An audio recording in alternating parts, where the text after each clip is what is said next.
నామానికి స్తోత్రం. మీ అందరికీ ప్రైజ్ ది లార్డ్. పరిశుద్ధ గ్రంథం నుండి దేవుని వాక్యం చూసుకుందాం. కీర్తనలు 16వ అధ్యాయము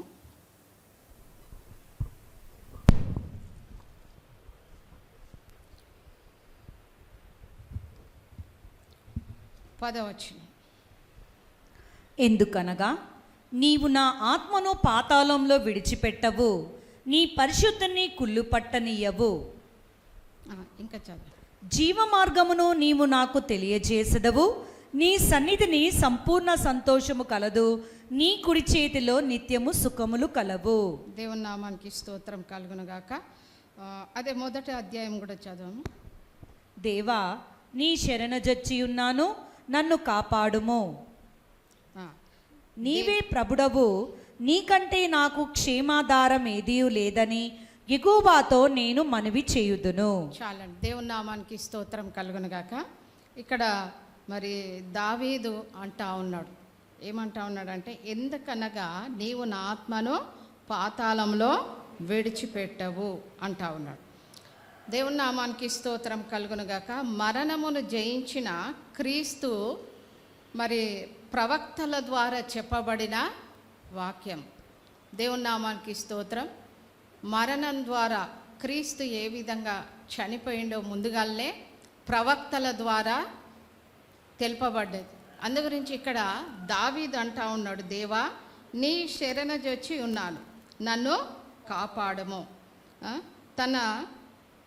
దావీదు తన యోగ్యతలో ఉన్న అవిశ్వాసము నిమిత్తము సంరక్షణ కోసము దావీదు దేవుని సన్నిధానంలో ఈ విధంగా మరి అంటా ఉన్నాడు. ఆయన దేవుని సన్నిధానంలో నుండి పారిపోయిండు దావీదు. అయితే మరి నిరీక్షణ గురించి దావీదు చెప్తా ఉన్నాడు. తనకు నిరీక్షణ అంటే యేసుక్రీస్తు ప్రభువారు పునరుద్ధానుడై ఆయన తిరిగి లేపబడ్డాడు. పునరుద్ధానుడై దావీదు యేసుక్రీస్తు ప్రభువారు ఆయన చనిపోయి పునరుద్ధానుడై దాని గురించి ఈ యొక్క దావీదు మరి నిత్య జీవం గురించి దావీదు వర్ణిస్తూ ఉన్నాడు. దావీదు యేసుక్రీస్తు ప్రభువారు పునరుద్ధానుడై ఏ విధంగా ఆయన లేపబడ్డాడో ఇక్కడ దావీదు వివరిస్తూ ఉన్నాడు. దేవాన్ని శరణజొచ్చి ఉన్నాను, నన్ను కాపాడుము అంటా ఉన్నాను. నీ శరణజొచ్చి నేను ఉన్నాను, నన్ను కాపాడుము. నీవే ప్రభుడవు, నీకంటే నాకు క్షేమధారం ఏమీ లేదని యెహోవాతో నేను మనవి చేయుదును. దేవునితో మనవి చేస్తూ ఉన్నాడు. అందు గురించే చాలామంది భక్తుల మరణం చాలా విలువైనది. భక్తుల మరణం చాలా విలువైంది. చాలామంది భక్తులు చనిపోయినప్పుడు ఆ యొక్క శవము కుళ్ళు పట్టనీయడు, వాసన రాదు కదండి. చాలామంది డెడ్ బాడీ దగ్గరికి అక్కడ పోయి కూర్చున్నప్పుడు వాళ్ళ దగ్గర ఇంత కూడా స్మెల్ రాదు. కొంతమంది చనిపోగానే భయంకరమైన స్మెల్ వస్తూ ఉంటుంది. అందుగురించి స్ప్రే అవి ఇవంతా చల్లుతూ ఉంటారు. అందుగురించి ఇక్కడ ఎందుకనగా నీవు నా ఆత్మను పాతాళంలో విడిచిపెట్టవు. నీవు ఎందుకంటే యేసుక్రీస్తు ప్రభువారు ఆయన పునరుద్ధానుడై తిరిగి లేపబడ్డాడు కాబట్టి మన ఆత్మను దావీదు అంటాను, నా ఆత్మను పాతాళంలో నువ్వు విడిచిపెట్టవు. హల్లెలూయా. నా ఆత్మను పాతాళంలో నువ్వు విడిచిపెట్టవు అని యేసుక్రీస్తు ప్రభువారి యొక్క పునరుద్ధానమును గురించి, నిత్య జీవమును గురించి మరి యొక్క దావీదు వివరిస్తున్నాడు. ఆయన చెప్తా ఉన్నాడు. అందు గురించే భక్తుల మరణము చాలా విలువైనది. అందుచే దావీదు అంటా ఉన్నాడు,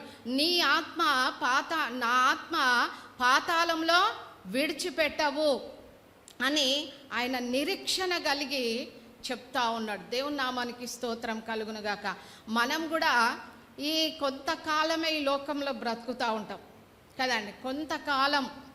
ఈ కొంతకాలంలో ఎప్పుడైనా మనకు మరణం వస్తుంది, రాదా? మరణం ఎప్పటికైనా వస్తుంది. మనం కూడా అనుకోవాలి, ప్రభువా, నా ఆత్మను పాతాళంలో విడిచిపెట్టకు. ఎందుకంటే పాతాళంలో నుంచి, ఆ నరకం నుంచి దేవుడు మనల్ని రక్షించిండు, మనల్ని కాపాడిండు. దావీదు కూడా ఇక్కడ నిరీక్షణ కలిగి చెప్తా ఉన్నాడు, నా ఆత్మను పాతాళంలో విడిచిపెట్టవు అని అంటా ఉన్నాడు. నీ పరిశుద్ధిని కుళ్ళు పట్టనీయవు. హల్లెలూయా.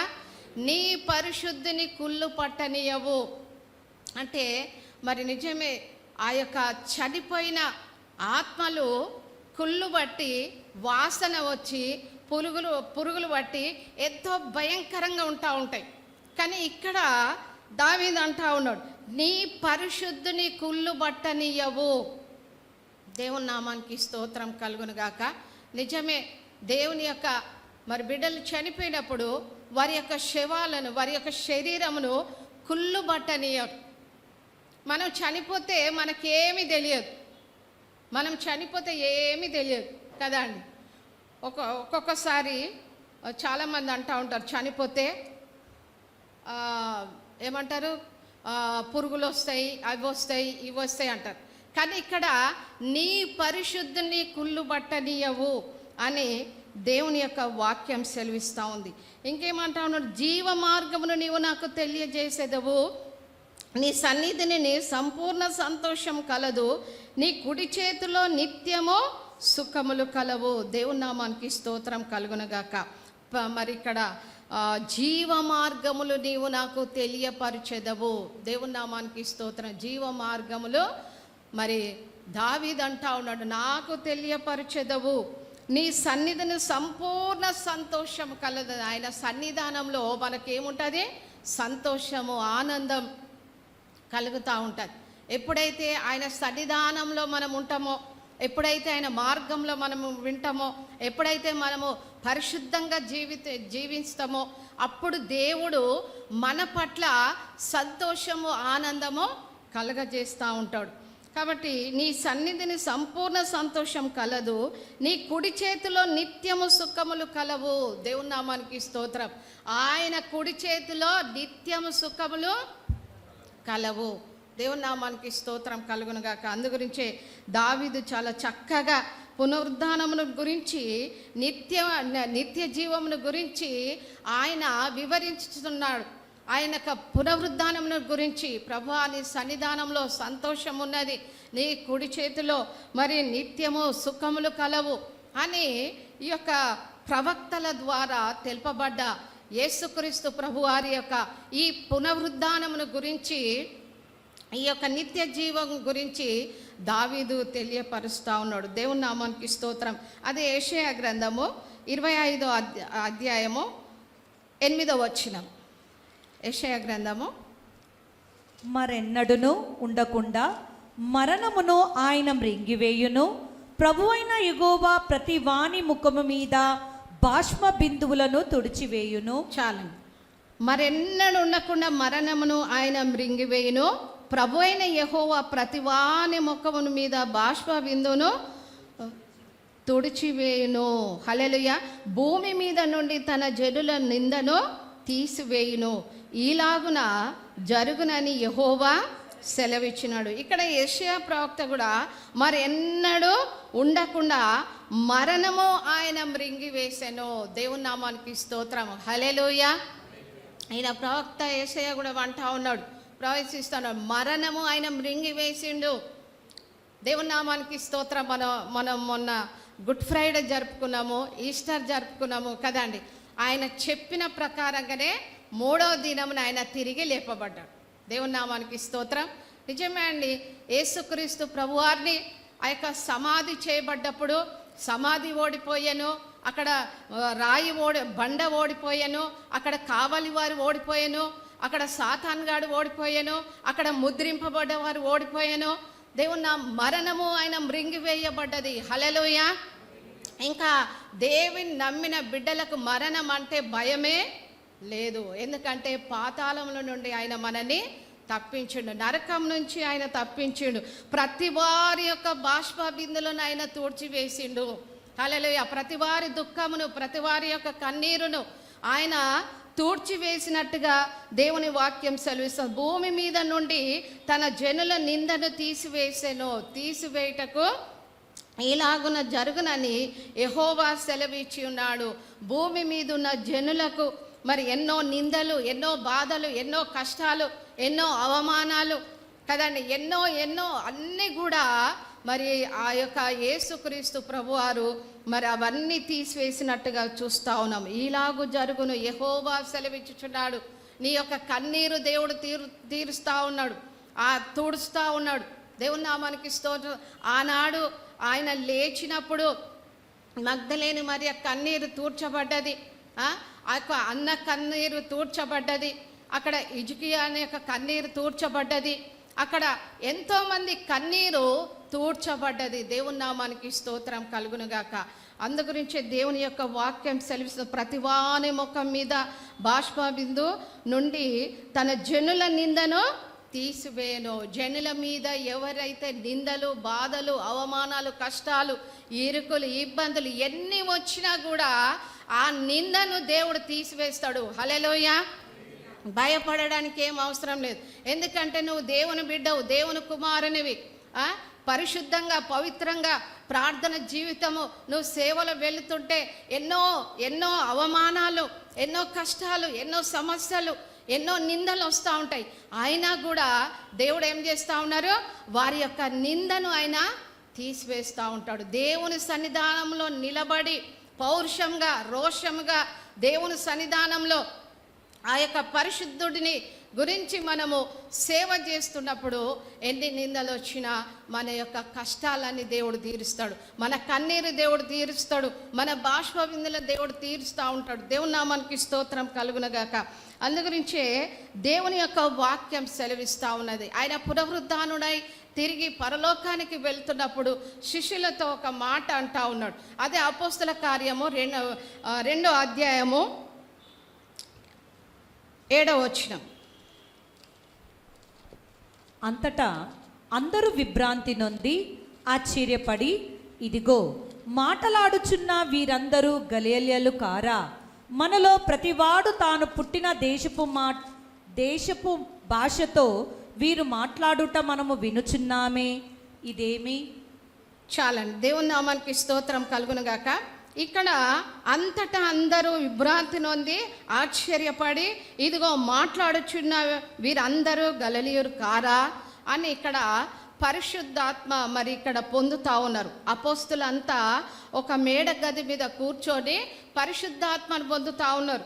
ఇక్కడ చూసినట్లయితే మరి అదే మొదటి అపోస్తుల కార్యము 8వ అధ్యాయంలో చూసినట్లయితే, ఆయనను పరిశుద్ధాత్మ మీ మీదికి వచ్చినప్పుడు మీరు శక్తినందురు గనుక మీరు యెరూషలేములోని యూదా, సమరయ దేశం అంతటా భూదిగంతముల వరకు నాకు సాక్షులై యుందురని వారితో చెప్పాను. ఈ మాటలు చెప్పి వారు చూచుచుండగా ఆయన అహరోనమాయను. అప్పుడు వారి కనులకు కనబడకుండా ఒక మేఘము ఆయనను కొనిపోయాను. యేసుక్రీస్తు ప్రభువారు అహరోనమగుటకు ఆయన యేసయ్య ఆయన తిరిగి లేపబడి 40 దినములు అందరి కనబడి, అందరితో మాట్లాడి, అందరితో నడిచి, మరి అందరితో మరి కూర్చొని భోజనం చేసి, ఈ విధంగా ఆయన మరి 40 దినములు కనబడిన తరువాత ఆయన అహరోనమైన. దేవుని నామానికి స్తోత్రం. అహరోనమైనప్పుడు మరి యేసుక్రీస్తు ప్రభువారు చేసిన అద్భుత కార్యాలు, సూచక్రియలు, మహత్కార్యాలు మరి ఇవన్నీ కూడా శిష్యులు చూస్తూ ఉన్నారు. చూసిన తర్వాత, అయ్యా నువ్వు వెళ్ళిపోతున్నావు, మా సంగతి ఏంది, మా పరిస్థితి ఏంది, మేము ఏ విధంగా ఉండాలి అని వాళ్ళ యొక్క ఆలాపన, అంటే వాళ్ళ యొక్క కోరిక. యేసుక్రీస్తు ప్రభువారు ఆయన చూసి, పరిశుద్ధాత్మ దేవుడు మీ మధ్యలో ఉంటా ఉన్నాడు. హల్లెలూయా. తండ్రిగా ఉన్నప్పుడు ప్రవక్తలతో ఆత్మ ద్వారా మాట్లాడిండు. యేసుక్రీస్తు ప్రభువారు ఉన్నప్పుడు కుమారునిగా అందరితో ఆయన మరి పలకరించి అన్ని అద్భుతాలు చేసిండు. ఇప్పుడు పరిశుద్ధాత్మ దేవుడు మీ మధ్యలో ఉంటా ఉన్నాడు. హల్లెలూయా. పరిశుద్ధాత్మ దేవుడు ఎవరు చూస్తలేరని అనుకోవద్దు. మనం దేవుడు లేడు కదా అనుకోకూడదు. యేసయ్య లేడు కదా నేను ఏమైనా చేయగలను అని, నేను ఎలాగనన్నా మాట్లాడగలను, నేను ఏ పనైనా చేయగలనని మనం అనుకుంటాం. కానీ పరిశుద్ధాత్మ దేవుడు నీ ప్రక్కనే ఉంటా ఉన్నాడు. హల్లెలూయా. వీళ్ళందరూ పరిశుద్ధాత్మ పొంది ఏమంటావు, ఇక్కడ దేవుణ్ణి స్తుతిస్తూ ఉన్నారు, పరిశుద్ధాత్మ పొందుతూ ఉన్నారు. ఒక అంటే ఒక 8వ వచనం ఒకసారి చదవమా. అయినను పరిశుద్ధాత్మ మీ మీదికి వచ్చినప్పుడు మీరు శక్తి నొందెదరు గనక మీరు యెరూషలేములోను యూదయ సమరయ దేశముల యందంతటను భూదిగంతముల వరకును నాకు సాక్షులయ్యుందురని వారితో చెప్పెను. చాలా 2వ అధ్యాయం 8వ వచనం. 2వ అధ్యాయం. మనలో ప్రతివాడు తాను పుట్టిన దేశపు భాషతో వీరు మాట్లాడుట మనము వినుచున్నామే. ఇదేమి పార్దీయుల, మాదీయులు, ఎలామీయులు, మెసొపొతేమియా, యూదియా, కప్పదోకియా, పొంతు ఆసియా, పుగ్రియా, పుంప్లియా, ఐగుప్తు అను దేశము అందలి వారు, కూరేనియు దగ్గర లిబియా ప్రాంతముల యందు కాపురమున్నవారు, రోమా నుండి పరవాసులుగా వచ్చిన వారు, యూదులు, యూదా మత ప్రవిష్టులు. చాలండి, దేవుని నామానికి స్తోత్రం కలుగును గాక. అయితే ఇక్కడ మరి దేవుని యొక్క అంటే మనలో ప్రతివాడు తాను పుట్టిన దేశ భాషల వీరు మాట్లాడుట మనం వినుచున్నామే. ఇదేమిటి అంటే ఇంతమంది ఈ విధంగా మాట్లాడుతుండ్రు కదా, మరి వీళ్ళు మాట్లాడే భాష మనకు అర్థమైతలేదు, ఈ భాష ఏంది అని ఇక్కడ ఉన్న మనుషులంతా ఆలోచిస్తూ ఉన్నారు. దేవుని నామానికి స్తోత్రం. ఆ భాష ఏం భాష అంటే 6వ వచనంలో, ఈ శబ్దం కలగగా జనులు గుంపులుగా కూడి వచ్చి ప్రతి మనుష్యుడు తన తన స్వభాషతో వారు మాట్లాడుట విని కలవరపడిరి. దేవుని నామానికి స్తోత్రం. ఏం చేస్తూ ఉన్నారు ఇక్కడ, మరి వారి యొక్క పరిశుద్ధాత్మ వారి మీదకి వచ్చింది. ఈ రెండో అధ్యాయంలో చూసినట్లయితే చూడండి, 2వ అధ్యాయము.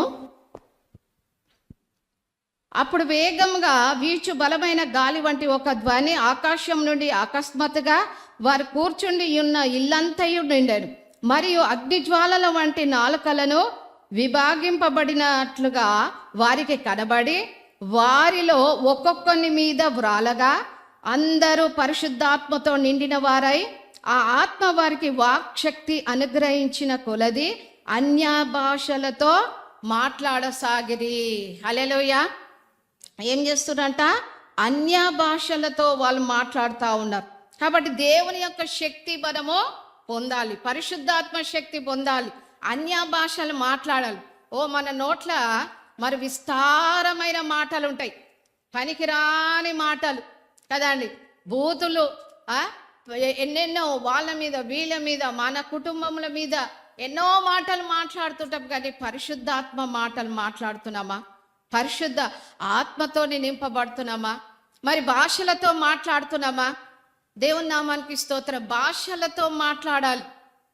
ఇక్కడ అందరూ పరిశుద్ధాత్మ పొంది వాళ్ళ మీదనంట దేవుని యొక్క శక్తి దిగిందట. హల్లెలూయా, హల్లెలూయా. అప్పుడు వేగంగా వీచు బలమైన గాలి వంటి ఒక ధ్వని ఆకాశము నుండి అకస్మాత్తుగా కూడి ఉన్న ఇల్లంతా కూడా నిండెను. పరిశుద్ధాత్మ దేవుడు వాళ్ళని వదిలిపెడతలేడండి. మరి ఇల్లంతా నిండిందట. దేవుని నామానికి స్తోత్రం. నువ్వు కూర్చున్న ఇంట్లో కానీ, నువ్వు కూర్చున్న స్థలంలో కానీ మరి ఒక ఆకాశము నుండి ఏదన్నా దిగుతుందా నీ మీద? ఆత్మ దిగుతున్నదా? ఇక్కడ చాలా చక్కగా పరిశుద్ధాత్మ ద్వారా ప్రార్థన చేయాలి, ఆయనలో లీనమై ప్రార్థన చేయాలి, ఆయనలో ఆత్మలో ఉండి ప్రార్థన చేయాలి. ప్రార్థన అంటే మన కుటుంబం కోసమే కాదండి, మన సమస్యల కోసమే కాదు, మనకున్న ఎన్నో మనకు చనిపోయేంత వరకు కష్టాలే ఉంటాయి, బాధలే ఉంటాయి, అవి వెంబడిస్తూనే ఉంటాయి.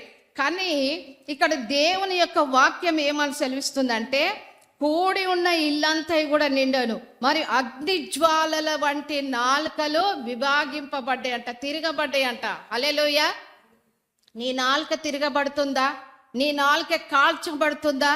నీ నాలుక దేవుడు ముడుతున్నాడా? నీవు నోరును బాగా తెరువము, నేను నిన్ను నింపెదను అంటున్నాడు. నువ్వు దేవుని సన్నిధానంలో నోరు తెరుస్తున్నావా, లేకపోతే మౌనంగా ఉంటున్నావా? దేవుని నామానికి స్తోత్రం కలుగునుగాక. మరి దేవుని సన్నిధానంలో నీ కుటుంబ ప్రార్థనలో కానీ, నువ్వు సంఘంలో వచ్చినప్పుడు కానీ నీ మీద పరిశుద్ధాత్మ దిగాలండి. నువ్వు భాషలతో దేవునితో మాట్లాడాలి, అన్య భాషలతో దేవునితో మాట్లాడాలి. దేవుని నామానికి. అప్పుడు వీళ్ళందరూ మాట్లాడుతుంటే వాళ్ళు అంటా ఉన్నారు, వీళ్ళు గలిలయ మనుషులు గారా అని అంటా ఉన్నారు. దేవుని నామానికి స్తోత్రం కలుగును గాక.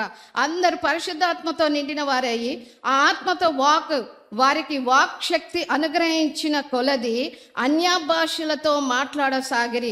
ఆ కాలంలో ఆకాశము క్రింద నుండి ప్రతి జనముల నుండి వచ్చిన భక్తిగల యూదులు యెరూషలేములో కాపురం ఉండిరి. ఈ శబ్దం కలగగా జనులు గుంపులుగా కూడి వచ్చి ప్రతి మనుషుడు తన తన స్వభాషలతో వారు మాట్లాడుట విని కల్వరపడిది. దేవుని అందరు ఇదేమి అల్లరి, ఇదేమి గోల, ఇదేమి శబ్దము అని అందరూ పరిగెత్తుకొని వచ్చి అక్కడ గుంపులుగా చూస్తూ ఉన్నారంట. దేవుని నామానికి స్తోత్రం. మనం కూడా కేకలు వేస్తే, మనం కూడా అరుస్తే పిచ్చి అరుపులు కాదండి. దేవుని స్తుతిస్తూ, దేవుని గణపరుస్తూ, దేవుని మహిమపరుస్తూ, పరిశుద్ధాత్మతో నింపబడి మనము కేకలు వేయాలి. కొంతమంది ఉట్టిగానే కేకలు వేస్తూ ఉంటారు కదా అండి, ఉట్టిగానే. దేవుని నామానికి స్తోత్రం కలుగును గాక. కానీ అలాంటి కేకలు వేసి ఉంటేనే పరిశుద్ధాత్మ వచ్చినట్టు నటించి మాట్లాడి అంతా ఒట్టిదే. అలాంటిది ఏమంటారు, వెలుగుదూత సైతాన్ని కూడా ప్రవేశించి పెద్ద పెద్ద కేకలు, ప్రవచనాలు, ఆ దర్శనాలు, అది ఇది అని చెప్తా ఉంటారు. దేవుని బిడ్డలు అలా చాలా మనం జాగ్రత్తగా ఉండాలి. పరిశుద్ధాత్మ శక్తి నీలో ఉంటే నువ్వు అన్య భాషలు మాట్లాడుతుంటావు, దేవుని స్తుతిస్తావు, దేవుని గణపరుస్తావు. అందు గురించే మనము దేవుని సన్నిధానంలో నిజమే మనము మరణ అస్తములను మరి ఆయన యొక్క అస్తము మనకు తోడుగా ఉన్నది. ఆ గలిలయ అక్కడ మనుషులంతా కూడి ఆయన పరిశుద్ధాత్మ దిగి వచ్చిండండి. పరిశుద్ధాత్మ ఆదరణకర్త దేవుడు, మనల్ని ఆదరించే దేవుడు. పరిశుద్ధాత్మ నడిపింపు మనతో ఉంటే ఎలాంటి భయం కూడా ఉండదు. ఎందుకంటే ఇక్కడ ప్రవక్తలు ఆయన పునరుద్ధానమును, జీవ మార్గముల గురించి తెలియపరుస్తూ ఉన్నాడు. కాబట్టి ఇంకా మనము పరిశుద్ధాత్మను పొందాలి, అన్య భాషలు మాట్లాడాలి. ఎంతమందికి వస్తాయి అన్య భాషలు? ఎంతమంది దేవుని అన్య భాషలతో మాట్లాడతాం? ఎంతమంది దేవుని యొక్క పరిశుద్ధాత్మ పొందుతున్నామండి? వచ్చి కూర్చొని పోవడమేనా? వచ్చి కూర్చొని వెళ్ళడమేనా? పరిశుద్ధాత్మ మనం పొందలేమా? పరిశుద్ధాత్మ ఆయన యొక్క వాక్శక్తి మనం పొందలేమా? ఆయన యొక్క జీవ మాటలు మన నోట్లో ఉండాలి. ఒక వినడానికే కాదు, మనం విని వెళ్ళడానికి కాదు, దేవుని శక్తి పొందాలి, పరిశుద్ధాత్మ శక్తి పొందాలి, అన్య భాషలు మాట్లాడాలి. ప్రభువా నాకు అన్య భాషలు దయచేయి. ఒకరు మాట్లాడుతుంటే నేను అనుకునేదాన్ని, వీళ్ళది ఏం భాష, ఏమో ఇట్లా మాట్లాడుతున్నారు అనుకునేదాన్ని. నేను కూడా వాళ్ళది ఫాలో అవుతా, ఇట్లా మాట్లాడాలని అనుకోండి. కానీ మాట్లాడక రాదు, వాళ్ళు మాట్లాడేది మనకు రాదు. అది దేవుడు పరిశుద్ధాత్మ నింపినప్పుడే ఆ అన్య భాషలు వస్తూ ఉంటాయి. హల్లెలూయా. అప్పుడు పరిశుద్ధాత్మ పొందినప్పుడు అన్య భాషలు పొందినట్టుగా దేవుని యొక్క శక్తి ద్వారా నాకు తెలియపరచండి. కాబట్టి దేవుని నామానికి స్తోత్రం కలుగును గాక. ఇక్కడ మరి లూకా సువార్త 9వ అధ్యాయం 25వ వచనం త్వరగా చదవం. లూకా సువార్త 7వ అధ్యాయం 14వ వచనం. ఆయన చిన్నవాడా లెమ్మని నీతో చెప్పుచున్నాననగా ఆ చనిపోయిన వాడు లేచి కూర్చుండి మాట్లాడసాగెను. ఆయన అతనిని అతని తల్లికి అప్పగించెను. దేవుని నామానికి స్తోత్రం. హల్లెలూయా. ఇక్కడ ఆయన చిన్నవాడా లెమ్మని నీతో చెప్పుచున్నాననగా ఆ చనిపోయిన వాడు లేచి కూర్చుండి మాట్లాడసాగాను. ఆయన అతని తల్లికి అప్పగించెను. దేవుని నామానికి స్తోత్రం. హల్లెలూయా. చూడండి, మరణం యొక్క మరి పునరుద్ధాన్ని యొక్క శక్తి ఏ విధంగా ఉంటుందో.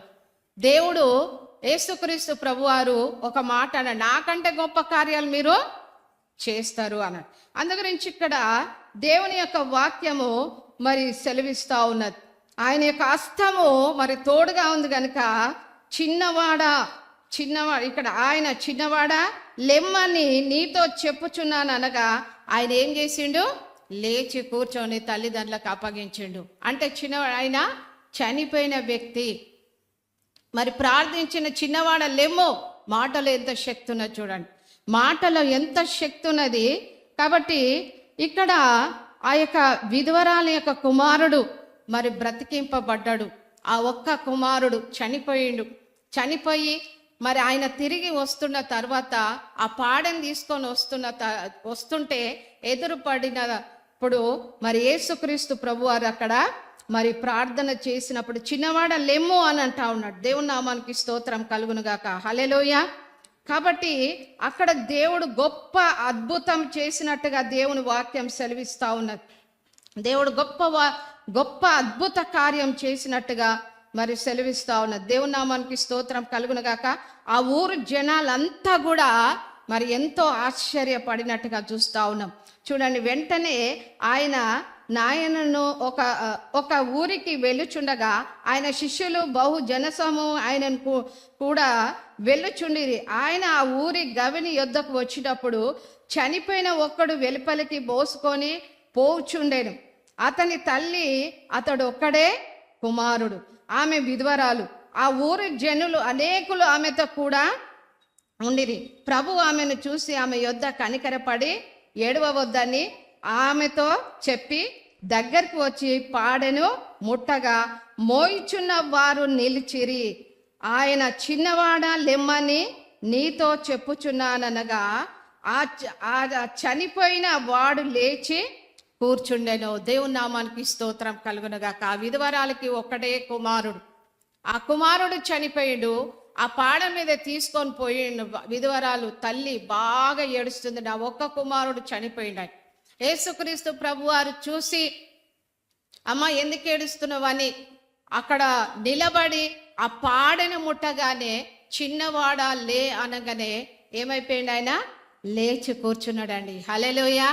చూడండి ఎంత శక్తివంతమైన మరి యొక్క యేసుక్రీస్తు ప్రభువారు. చనిపోయిన కుమారుడు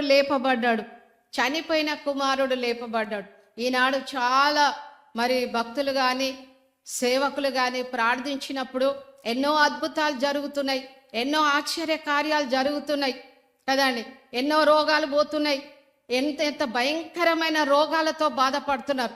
మరణకరమైన రోగము వచ్చినా కూడా దేవుడు వారిని ముట్టి స్వస్థపరుస్తున్నాడు. దేవుని నామానికి స్తోత్రం. అదే యోహాను సువార్త 11వ అధ్యాయము 44వ వచనం చూసుకుందాం.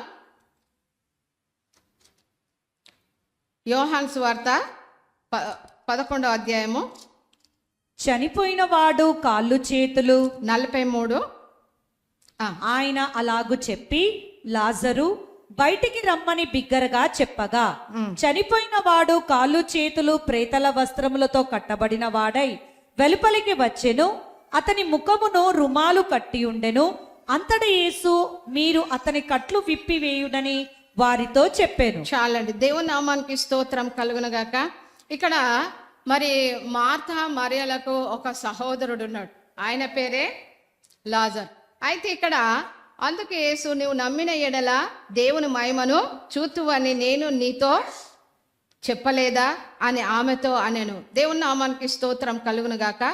అందుకు యేసు నువ్వు నమ్మిన ఎడల దేవుని మహిమను నువ్వు చూచెదవు అని దేవుని వాక్యం ఇక్కడ సెలవిస్తా ఉన్నది. మరణమును జయించిన ఆ యేసుక్రీస్తు ప్రభువారు ఇక్కడ కూడా లాజరు చనిపోయి 4 దినములు అయ్యింది. అదే ఆ శవము కుళ్ళు పట్టొచ్చు, వాసన రావచ్చు కదండి, భయంకరంగా ఉండొచ్చు. వీళ్ళు అవిశ్వాసముతో ఏడుస్తూ ఉన్నారు. అయ్యో యేసయ్యా నువ్వు ఉంటే నా తమ్ముడు చనిపోయేవాడు కాదు. ఎందుకంటే లాజరు మరి దేవుడు యేసుక్రీస్తు ప్రభువారు చాలా ప్రేమించేవారు. వారి ఇంటికి కూడా ఆతిథ్యము భోజనానికి వచ్చిన యేసుక్రీస్తు ప్రభువారు. కాబట్టి ఆయన మాటలు ఉత్తమమైన దాని యొక్క మాటలు మరియ కూడా విన్నది. మరి యేసుక్రీస్తు ప్రభువారికి రుచికరమైన భోజనం చేయడానికి కూడా మార్తా ఎంతగానో భోజనాలు రుచికర భోజనం చేసినారు. కాబట్టి ఇక్కడ ఇవన్నీ విన్నా కూడా ఈయన చనిపోయినా కూడా వాళ్ళకు విశ్వాసం లేకుండా మరి ఏడుస్తున్నారు. అందు గురించే ఆమె ఆ వాక్యం, అందుకు యేసు నీవు నమ్మిన ఎడల దేవుని మహిమను చూస్తురు. చాలా మంది నమ్మకం అనేది ఉండదు, దేవుని మీద నమ్మకం ఉండదు కదండి. మనుషుల మీద నమ్మకము, వైద్యుల మీద నమ్మకము, వాళ్ళ మీద నమ్మకము, వీళ్ళ మీద ఎంత ఏది చేసినా కూడా యేసయ్యను ముందు పెట్టుకొని నడవండి. ఏ పని చేసినా, ఏది చేసినా, ఏ కార్యం చేసినా, ఏది కూడా పూనుకున్నా నువ్వు దేవుని ముందు పెట్టుకొని నువ్వు చేసినట్లయితే ఆ కార్యం జరుగుతుంది కదండి.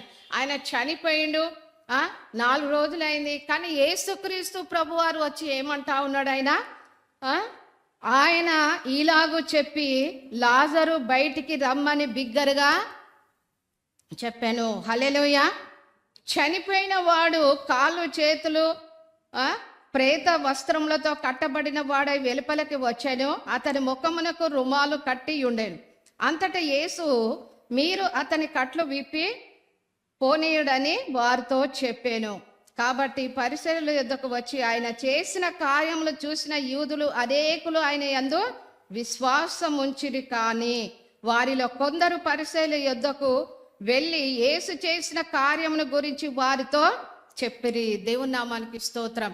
మరి ఇక్కడ ఆయన చనిపోయిన వాడు మరి ఆయన ఇలాగూ చెప్పాను, లాజరు బయటికి రా అనగానే ఆయన వచ్చేసిండు. చనిపోయిన వారిని ఏ విధంగా పాతి పెడతారు? అన్ని రుమాలు చేత అంతా చుట్టి పెడతా ఉంటారు, అయితే అవన్నీ విప్పండి అన్నప్పుడు అంతా విప్పేసి ఆయన సజీవుడై అక్కడ నిలబడ్డాడండి. హల్లెలూయా. దేవుడు చేసిన అద్భుతం, యేసయ్య చేసిన అద్భుతం మనం నమ్మాలి. యేసయ్యను ముందు పెట్టుకొని మనం ప్రతి విషయంలో మనం నమ్మాలి. అప్పుడు దేవుడు కార్యం చేస్తాడు కదండి. దేవుని పక్కకు పెట్టి మన సొంత నిర్ణయంలో వెళితే అవి కానే కావు. దేవుని నామానికి స్తోత్రం కలుగునుగాక. కాబట్టి దేవుని సన్నిధానంలో ఇక్కడ మరణం జయించిన యేసుక్రీస్తు ప్రభువారు ఇక్కడ పునరుద్ధాని యొక్క శక్తి మరి ఆయన హస్తాల చేత లాజర్ని మరి బయటికి రానప్పుడు ఆయన సజీవంగా బయటకు వచ్చిండు. దేవుని నామానికి స్తోత్రం కలుగునుగాక. ఎంత మరి చనిపోయిన లాజరు కూడా ఆయన బ్రతుకున్నట్టుగా మనం దేవుని వాక్యం చూస్తా ఉన్నాం.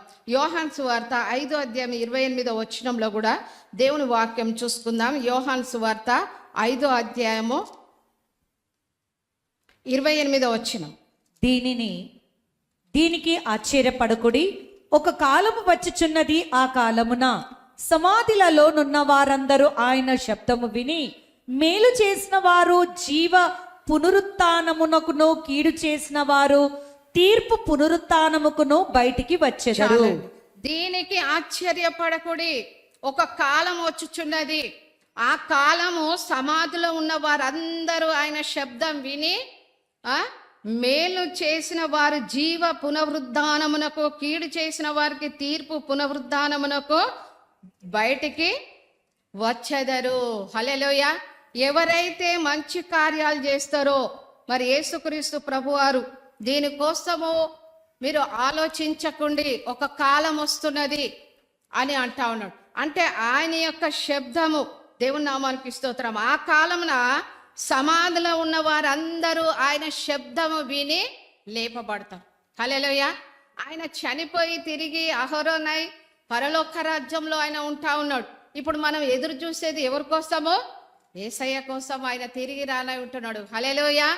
ఆయన కడబూరవు ఊదగానే ఆ శబ్దం విని అనేకులు సమాధిలో ఉన్న వారంతా లేపబడతారట. హల్లెలూయా. ఆ శబ్దం విని అందరు లేపబడతారు. మరి కొంతమంది అయితే మేలు చేసిన వారు జీవ పునరుద్ధానమునకు, మరి కీడు చేసిన వారు తీర్పు పునరుద్ధానమునకు బయటికి వచ్చును. మేలు చేసిన వారికి పునరుద్ధానమునకు దేవుడు కలగజేస్తాడు. ఎవరైతే కీడు చేస్తారో వాళ్ళకంట తీర్పు పునరుద్ధానములకు వచ్చునంట. హల్లెలూయా. అప్పుడు కీడు చేసిన వాళ్ళు, పాపం చేసిన వాళ్ళు, అబద్ధం ఆడిన వాళ్ళు, మోసం చేసిన వాళ్ళు, అన్యాయం చేసిన వాళ్ళు బైబిల్లో ఉన్నాయి కదండి, ఆ వాళ్ళంతా మరి తీర్పులో నిలబడతారంట. దేవుని నామానికి స్తోత్రం. హల్లెలూయా. పునరుద్ధానులై అందరూ లేపబడి అందరూ పైకి వెళ్ళిపోతారు. హల్లెలూయా. ఎంత చక్కగా పోతారు కదా. ఇప్పుడు యేసుక్రీస్తు ప్రభు వచ్చినప్పుడు మనం ఏం చేస్తామో మంచిగా వెళ్ళిపోతాం కదా. చనిపోయిన వారు, నీతిమంతులు, దేవుని భక్తులు, దేవుని విశ్వాసులు ఎంతో మంది సమాధి చేయబడ్డారు. ఆ సమాధిలో కూడా ఒక్కొక్కరిని 5 మంది పెట్టినా కూడా అందరూ కూడా లేపబడతారు. హల్లెలూయా. దేవుని నామానికి స్తోత్రం. ఎంత సంతోషం, ఎంత ఆనందం. ఆ పునరుద్ధాన యొక్క శక్తిలో మరి దేవుడు అంతగా దేవుడు కలగజేసిండు. దేవుని నామానికి స్తోత్రం కలుగును గాక. 29వ వచనం కూడా చదివాం కదా, మేలు చేసిన వారు జీవ పునరుద్ధానమునకు ఉంటారు. నిత్య జీవంలో వాళ్ళు ఉంటారు. మేలు చేసిన వాళ్ళు, మనం మేలు చేసే వారికి ఉండాలి. దేవుని నమ్ముకున్న తర్వాత హల్లెలూయా, నిద్రపోకండి, హల్లెలూయా. అందరు పైకి చూడండి, అందరు తలలు పైకి ఎత్తి చూడండి. దేవుని నామానికి స్తోత్రం కలుగును గాక. మరి మనం కూడా దేవుని సన్నిధానంలో మేలు చేసే వారిగా ఉండాలి. ఆ పునరుద్ధాన శక్తిని నువ్వు పొంది ఉండాలి. ఆ పునరుద్ధాన బలమును నువ్వు పొంది ఉండాలి. బ్రతికిన అన్ని రోజులు పాపానికి మనం దూరంగా ఉండాలి, అబద్ధానికి మనం దూరం ఉండాలి. ఏది కూడా మనము మరి అంటకుండా, లోకంలో ఉంటున్నాం కాబట్టి లోక పాపం మనని అంటకుండా చాలా జాగ్రత్తగా మనము చూసుకోవాలండి. ఈరోజు ప్రభువా, నాకు ఈ యొక్క ఆదివారము ఈ తెల్లవారుజామున నీ ఆలయంలో కూర్చొని నేను ప్రార్థన చేస్తున్నాను. మరి ఈ దినంలో నా మాటలు, నా క్రియలు, నా చూపులు, నా ప్రవర్తన, నా చేతి పనిని, నా నడకలన్నీ కూడా నీ చిత్తానుసారంగా నడిపించుము, నీ జీవ మార్గంలో నన్ను నడిపించుము అని ప్రభుకు అప్పచెప్పుకోవాలి. మనం ప్రభుకు అప్పచెప్పుకోవాలి. అప్పుడు దేవుడు మన పట్ల అద్భుత కార్యం చేస్తూ ఉంటాడు. దేవుని నామానికి స్తోత్రం. యోహాను సువార్త 10వ అధ్యాయం 17వ వచనంలో దేవుని వాక్యం ఉంటా ఉన్నది. యోహాను సువార్త, నేను దాన్ని మరలా తీసుకొనున్నట్లు నా ప్రాణము పెట్టుచున్నాను, ఇందువలనే నా తండ్రి నన్ను ప్రేమించుచున్నాడు. దేవుని నామానికి స్తోత్రం. నేను దానిని మరలా తీసుకొనున్నట్లు నా ప్రాణం పెట్టుచున్నాను, ఇందువలనే నా తండ్రి నన్ను ప్రేమించుచున్నాడు. ఎవడను నా ప్రాణము తీసుకొనడు, నా అంతటా దానిని పెట్టుచున్నాను. దానిని పెట్టుటకు నాకు అధికారం కలదు, దాన్ని తిరిగి తీసుకొనుటకు నాకు అధికారం కలదు. నా తండ్రి వలన ఈ ఆజ్ఞ పొంది తిని అనెను. దేవుని నామానికి స్తోత్రం కలుగునుగాక. మరి యేసుక్రీస్తు ప్రభువారు గొర్రెలకు మంచి కాపరి అయి ఉన్నాడు. గొర్రెలకు, మనందరికి కూడా యేసుక్రీస్తు ప్రభువారు మంచి కాపరిగా ఉన్నాడు. కాబట్టి ఇక్కడ దేవుని యొక్క స్వరము విన్నువారు అప్పుడు ఆ మంద ఒకటి, గొర్రె కాపరి ఒకడును అగును. దేవుని నామానికి స్తోత్రం కలుగును గాక. కాబట్టి మరి నేను దాన్ని మరలా తీసుకొనును, నా ప్రాణం పెట్టుచున్నాను, ఇందువలనే నా తండ్రి నన్ను ప్రేమించుచున్నాను. మరి తన ప్రాణము మన కోసం ఆయన పెట్టి ఉన్నాడు. నశించిపోయే వారికి, బాధలో కష్టాలలో ఉన్న వారికి యేసుక్రీస్తు ప్రభువారు ఆయన విలువగల ప్రాణము మన కోసం పెట్టిండని.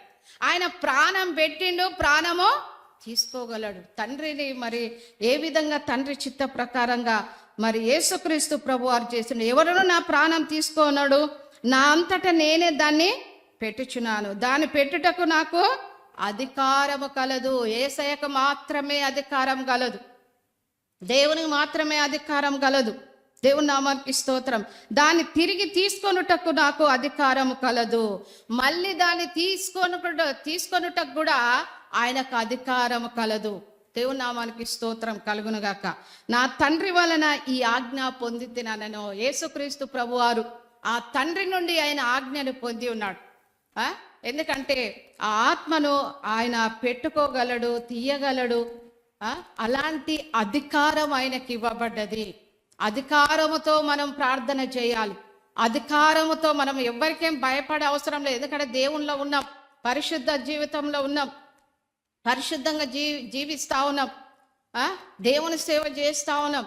ఎలాంటి సాతానుగాడు ఎన్ని ఇబ్బందులు, ఎన్ని కష్టాలు, ఎన్ని తెచ్చినా కూడా అధికారముతో మనము దాన్ని జయించాలి, అధికారముతో దాన్ని ఓడించాలి. హల్లెలూయా. సాతాను యొక్క ముళ్ళును దేవుడు విరిచిండండి. ఓ మరణమా నీ ముళ్ళు ఎక్కడా, ఓ మరణమా నీ విజయం ఎక్కడా? మరణం యొక్క ముళ్ళును దేవుడు విరిచిండండి. ఇంకా మనకు భయం ఎందుకు? దేవుడు మనకు తోడుగా ఉన్నాడు.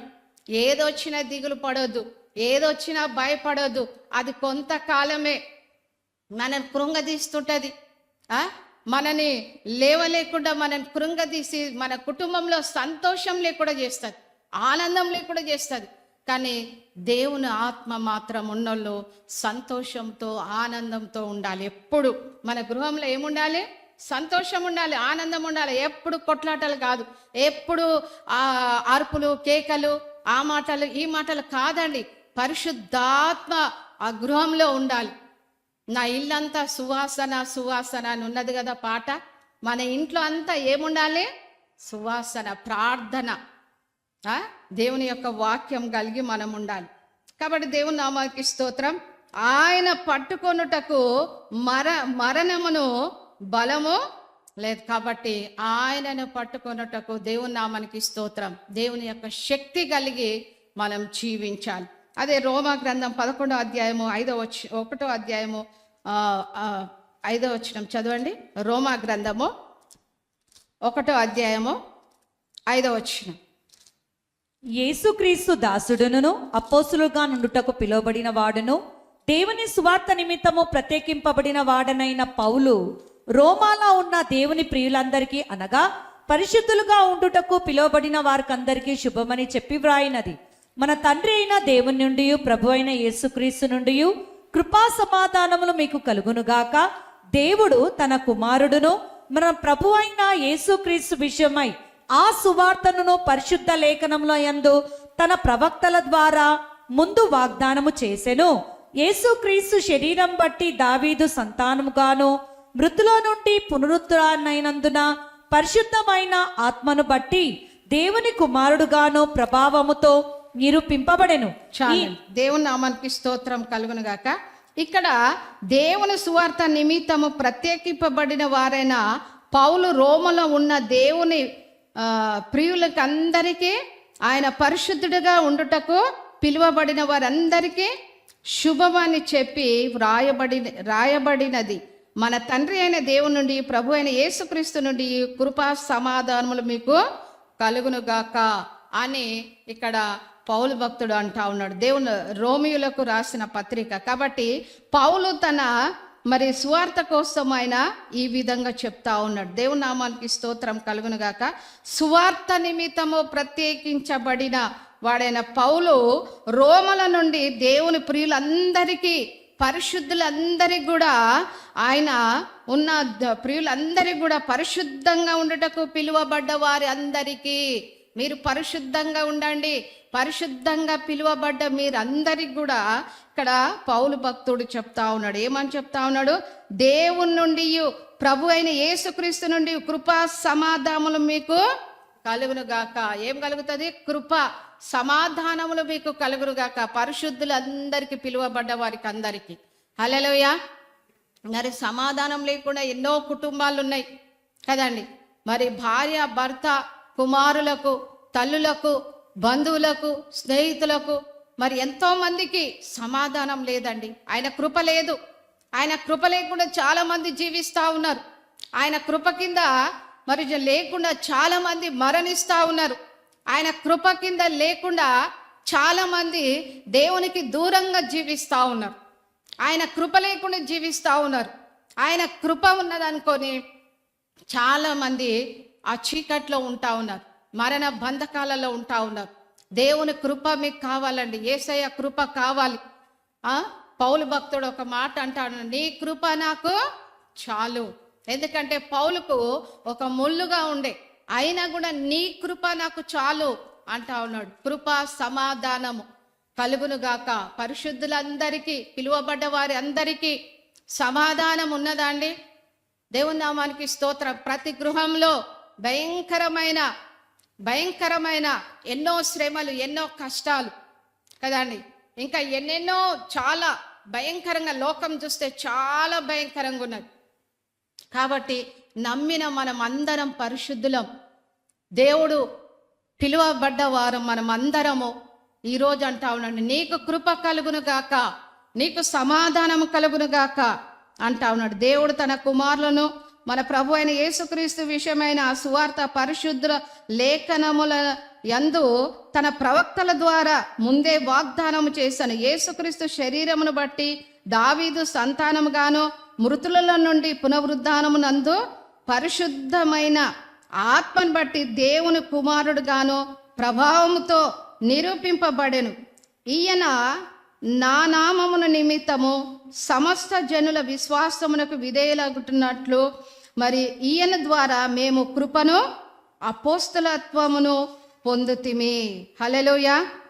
వారిలో ఉన్నవారు యేసుక్రీస్తు వారుగా ఉండుటకు పిలువబడి ఉన్నాము. దేవుని నామానికి స్తోత్రం కలుగునుగాక. కాబట్టి ప్రవక్తల ద్వారా చెప్పబడిన ఈ యొక్క వాక్యము ప్రవచనాలు నెరవేరుతా ఉన్నాయి. అందుగురించి అపొస్తలుడైన పౌలు భక్తుడు కూడా అంటా ఉన్నాడు, ఆయన మరి ఏ విధంగా పునరుద్ధానం ద్వారా జయింపబడ్డాడో మనం కూడా పిలువబడ్డ పరిశుద్ధులందరూ కూడా మనం కూడా జయం ఉన్నదండి. హల్లెలూయా.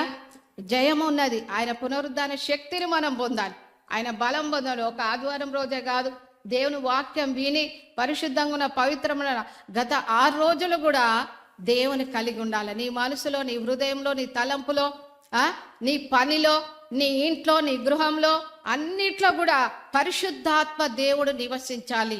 అగ్ని కంచె ఉంటుంది, అప్పుడు నీకు సమాధానం కలుగుతుంది, ఆయన కృప నీకుంటా ఉంటుంది. దేవుని నామానికి స్తోత్రం కలుగును గాక. 1 కొరింథీయులు 5:15 అధ్యాయం 4వ వచనంలో చూసుకుందాం. లేఖనముల ప్రకారము 3వ దినమున లేపబడెను. ఆయన కేఫాకును తర్వాత 12 కనబడెను. అటు పిమ్మట 500కు ఎక్కువైన సహోదరులకు ఒక్క సమయమందే కనబడెను. వీరిలో అనేకులు ఇప్పటి వరకు నిలిచి ఉన్నారు, కొందరు నిద్రించిరి. చాలండి. ఇప్పటి వరకు మరి అనేకులు ఉన్నారంట. కొంతమంది ఏమున్నారు? నిద్రించిరి. లేఖనాల ప్రకారంగా మరి 3వ దినమున ఆయన లేపబడ్డాడు. కాబట్టి ఇక్కడ మరి పిమ్మట 500 అందరికి కూడా కనబడ్డాడు. 500 మందికి అక్కడ కనబడ్డాడు. సహోదరులు ఒక్క సమయం అందే కనబడని వీరిలో అనేకులు ఇప్పటి వరకు నిలిచి ఉన్నారు, కొందరైతే చనిపోయినారు. ఇప్పటి వరకు కూడా మరి నిలిచి ఉన్నారంట. కొంతమంది ఏం చేశారు? చనిపోయినరు. దేవుని నామానికి స్తోత్రం. లేఖనాల ప్రకారంగా, వాక్యం ప్రకారంగా ఆయన 3వ దినమున తిరిగి లేపబడ్డాడు. 500 మందికి కనబడ్డాడు కదండి. చాలా మందికి 2 కనబడ్డాడు. మరి ఎంతో మందికి మనం చూసుకున్నాం కదా, 11 మందికి కనబడ్డారు. కాబట్టి ఈ విధంగా అందరికీ కనబడ్డాడు. అందరిని నీతిమంతులుగా ఆయన తీర్చబడ్డాడు. హల్లెలూయా. అందరి నీతిమంతులుగా తీర్చబడి మరి ఆయన అంటా ఉన్నాడు, ఇప్పటి వరకు కూడా మరి నీతిమంతులు ఉన్నారు, కొంతమంది మాత్రము చనిపోయినరు అని దేవుని వాక్యం సెలవిస్తా ఉన్నది. నిజమేనండి. మన పాపముల నిమిత్తమే ఆయన మరణించిండు. ఆయనకు మరణం లేకపోతుండే, మనం చేసిన పాపమును బట్టి, భూలోకములో ఉన్న మనుషులు చేసిన పాపమును బట్టి ఆయన మరణించి తిరిగి 3వ దినమున ఆయన లేచిండ్రు. కొంతమంది ఇప్పటి వరకు ఉన్నారు, కొంతమంది నిద్రించిండ్రని మరి దేవుని యొక్క వాక్యం సెలవిస్తా ఉన్నది. అపోస్తల ప్రకటన గ్రంథము 1వ అధ్యాయము 18వ వచనం చూసుకుందాం. నేను మొదటివాడను కడపటివాడను జీవించువాడను మృతుడనైతిని గాని ఇదిగో యుగ యుగములు సజీవుడనై ఉన్నాను, మరియు మరణము యొక్కయు పాతాళం యొక్కయు తాళపు చెవులు నా స్వాధీనంలో ఉన్నవి. చాలండి. మరణముని యొక్కయు పాతాళ లోకము యొక్కయు తాళపు చెవులు నా స్వాధీనంలో ఉన్నవి అంటాడు. నేను మొదటివాడను కడపటివాడను అని, జీవించువాడను మృతుడనైతిని గాని ఇదిగో యుగ యుగములకు సజీవుడనై ఉన్నాను, మరియు మరణము యొక్కయు పాతాళ లోకము యొక్కయు తాళపు చెవులు నా స్వాధీనంలో ఉన్నవి. దేవుని నామానికి స్తోత్రం. పాతాళం యొక్క తాళములు ఆయన సన్నిధానంలో ఉంటా ఉన్నాయి. కాబట్టి ఆయన మొదటివాడను కడపటివాడను అని దేవుని యొక్క వాక్యం సెలవిస్తా ఉన్నది. జీవించువాడను మృతుడైతిని గాని ఇదిగో యుగ యుగముల వరకు సజీవుడనై ఉన్నాను అంటా ఉన్నాడు. హల్లెలూయా. యుగ యుగములకు సజీవుడనై ఉంటానని అంటా ఉన్నాడు. దేవుని నామానికి స్తోత్రం కలుగును గాక. మరి ఇక్కడ పాతాళ లోకము యొక్కయు తాళపు చెవులు నా స్వాధీనంలో ఉన్నవి. ఆయన స్వాధీనంలో ఉన్నాయండి పాతాళం యొక్క చెవులు. కాబట్టి ఆ యొక్క పాతాళపు యొక్క జీవులు ఆయన స్వాధీనంలో ఉన్నాయి కాబట్టి ఇంకా మనకు భయం లేదు. ఎవరు పాపంలో చనిపోతారో మరి ఆ యొక్క పాతాళ లోకంలో పడిపోతూ ఉంటారు. ఎవరైతే మంచి కార్యంలో చేస్తారో ఆయన రాజ్యంలో ఉంటా ఉన్నారు. ఇంత నమ్ముకొని ఇంత నీతిమంతులుగా ఉండి ఇంత దేవుని కార్యాలు చేస్తూ దేవుని సన్నిధానంలో వస్తూ మరి పాపం చేసి చనిపోతే ఎక్కడ వెళ్తామండి? మనము పాతాళ లోకంలో వెళ్ళిపోతాం. కాబట్టి నీతిమంతులుగా మనం ఉండాలి. ఎందుకంటే ప్రవక్తల ద్వారా ప్రవచింపబడినట్టుగా దేవుని వాక్యం నెరవేరుతా ఉన్నది. ఆయన పునరుద్ధానమును కోసము ప్రవచింపబడ్డారు. దావీదు మరి నన్ను కుళ్ళుబట్టనీయవు అంటా ఉన్నాడు. లాస్ట్ ఒక వాక్యం, అదే 1 కొరింథీయులు 15:25 చూసుకుందాం. ఎందుకనగా తన శత్రువులనందరినీ తన పాదముల క్రింద ఉంచు వరకు ఆయన రాజ్య పరిపాలన చేయుచుండవలెను. దేవుని నామానికి స్తోత్రం కలుగునుగాక. ఏం చేస్తాడంట? ఆయన శత్రువులను పాదముల కింద ఉంచుతాడంట. దేవుని నామానికి స్తోత్రం కలుగునుగాక. మళ్ళొకసారి చదవమ్మా 25. ఎందుకనగా తన శత్రువులనందరినీ తన పాదముల క్రింద ఉంచు వరకు ఆయన రాజ్య పరిపాలన చేయుచుండవలెను. 26 కడపట నశింపజేయువాడు శత్రువు మరణము. ఎందుకనగా తన శత్రువులందరినీ తన పాదముల క్రింద ఉంచు వరకు ఆయన రాజ్య పరిపాలన చేయుచుండవలెను. హల్లెలూయా. మన శత్రువులనంట ఎక్కడ ఉంచుతాడంట? మన పాదముల కింద ఉంచే వరకు ఆయన ఉంటాడంట. హల్లెలూయా. ఎందుకనగా తన శత్రువులందరినీ తన పాదముల క్రింద ఉంచు వరకు ఆయన రాజ్య పరిపాలన చేయుచుండెను. ఆయన రాజ్య పరిపాలన చేయుచున్నాడు. ఆయన యొక్క శత్రువులు, మన యొక్క శత్రువులు మన పాదాల కింద ఉంచు వరకు ఆయన రాజ్య పరిపాలన చేస్తా ఉన్నాడు. దేవుని నామానికి స్తోత్రం.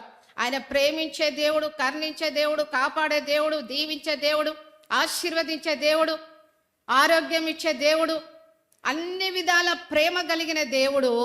కానీ ఆయన మాట విననోళ్ళను ఏం చేస్తాడంట? ఆయన పాదముల వరకు ఉంచు వరకు రాజ్య పరిపాలన చేస్తాడంట. హల్లెలూయా. మనం ఏం భయపడకూడదండి.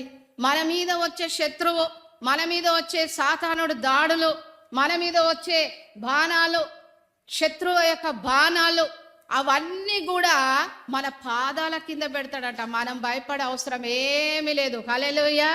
దిగులు పడే అవసరం ఏమి లేదు, బాధపడే అవసరం ఏమి లేదు. ఎందుకంటే ఆ యొక్క శత్రువులను నీ పాదాల కింద పెడతా ఉంటాడు. ఆ శత్రువులందరినీ మరి పాదాల పెట్టేంత వరకు ఆయన ఏం చేస్తా ఉన్నాడు? రాజ్య పరిపాలన చేస్తా ఉన్నాడు. ఇంకా దిగులు ఎందుకండి? భయం ఎందుకు బాధపడాలి? కాబట్టి దేవుని నామానికి స్తోత్రం కలుగునుగాక.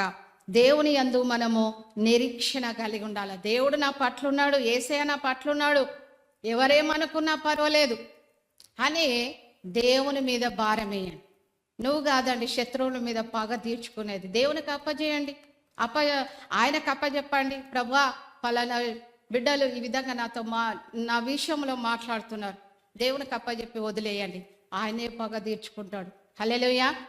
ఆయననే పగ తీర్చుకునే వరకు రాజ్య పరిపాలన చేస్తాడంట.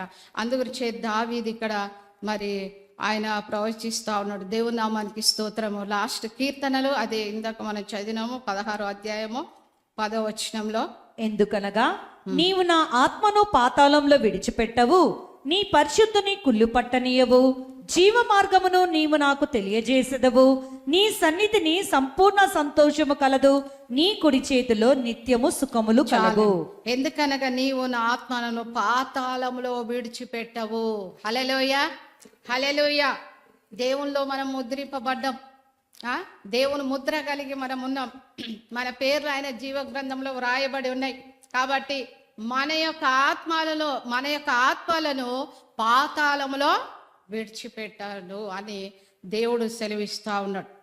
నీ పరిశుద్ధుని కుళ్ళు పట్టనీయవు, జీవ మార్గములు నాకు తెలియజేసేదవు. నీ సన్నిధిని సంపూర్ణ సంతోషము కలదు, నీ కుడి చేతిలో నిత్యము సుఖములు కలవు అని ఇక్కడ దావీదు వివరిస్తా ఉన్నాడు. దేవునామానికి స్తోత్రం కలుగునుగాక.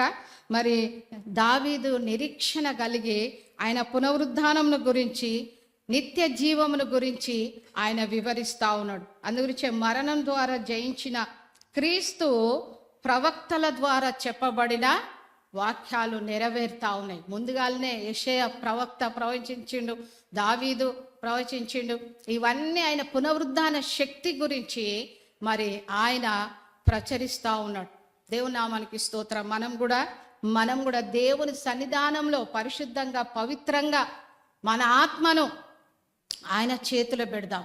ఎందుకంటే నీ పరిశుద్ధను కుళ్ళు పట్టనీయవు అని దేవుని వాక్యం సెలవిస్తూ ఉన్నది. కాబట్టి మన ఆత్మను పాతాళంలో విడిచిపెట్టాడు. కాబట్టి దేవుని సన్నిధానంలో ధైర్యంగా మనం ప్రార్థన చేయాలి, వాక్యం చదవాలి, సేవ చేయాలి, సువార్త ప్రకటించాలి. విన్న వాటిని, కథ వాటిని, చూసిన వాటిని అనేకులకు చెప్పి దేవుని రాజ్యానికి మనం తీసుకొని వస్తాం. అప్పుడు నీ జీవితంలో కొత్తగా మార్పు వచ్చేస్తుంది. నువ్వు అడగకముందే దేవుడు అన్ని నీకు అనుగ్రహిస్తాడు. నీకేమేమి కావాలో అన్నీ కూడా యేసయ్యకు తెలుసండి. హల్లెలూయా. నీకేమి కావాలో నీకు నువ్వు అడగకముందే దేవునికి తెలుసు. ఆయనను ముందు పెట్టుకొని మీరు నడవండి, ఆయనకు అప్పచెప్పండి. మన పక్షాన ఆయన ఉండి గొప్ప విజయాలు మనకు అనుగ్రహిస్తూ ఉంటాడు. ఈ వాక్యం దేవుడు దీవించి ఆశీర్వదించును గాక.